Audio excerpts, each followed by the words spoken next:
नमस्कार, मैं हूं आपके साथ रोहित। कोरोना एक ऐसा नाम जब जब इसका जिक्र आता है लोगों का दिमाग घूम जाता है और लोगों के दिमाग में कोरोना, लॉकडाउन, मास्क और ऑक्सीजन के लिए तरसते लोगों का मंजर अपने आप दिमाग में आने लगता है।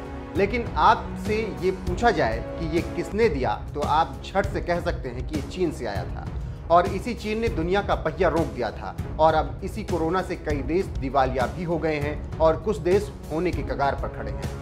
एशिया के भी कई देश परेशान हैं, उनमें श्रीलंका दिवालिया हो चुका है, बांग्लादेश, अफगानिस्तान और नेपाल में हालत बेहद खराब है और इन सब के लिए जिम्मेदार चीन है।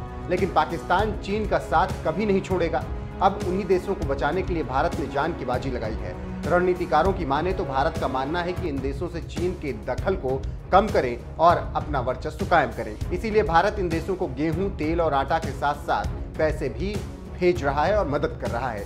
जानकारों का कहना है कि जितनी जरूरत इन देशों को भारत की है उतनी ही भारत को भी इन देशों की जरूरत है, क्योंकि अगर ये देश अस्थिर हुए या चीन ने इनको अपने कर्ज की जाल में फंसा लिया तो भारत के लिए बड़ा खतरा हो सकते हैं।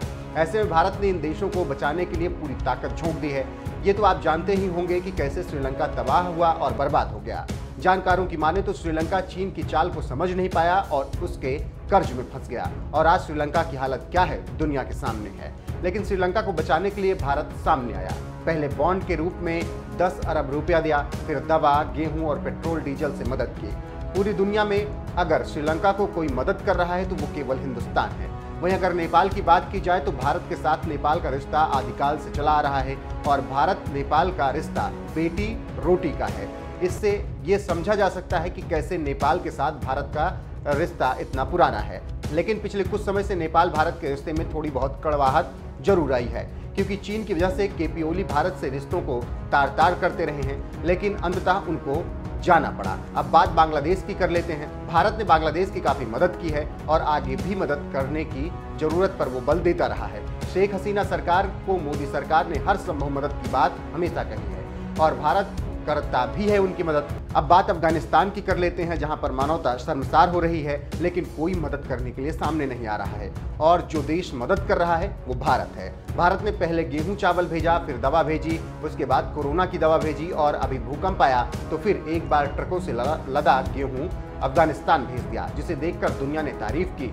वहीं पाकिस्तान इतना खस्ता हाल है कि वो अपने खुद की मदद नहीं कर पा रहा है, वो क्या दूसरे की मदद करेगा। वहीं चीन अपनी कुटिल चाल की वजह से सिर्फ कब्जा करना जानता है और कुछ नहीं। वहीं भारत अपना पड़ोसी धर्म निभाते हुए इंसानियत का फर्ज निभा रहा है। इससे आप समझ सकते हैं कि कैसे मोदी इन देशों की मदद कर रहे हैं और इन्हें बचाने की कोशिश कर रहे हैं।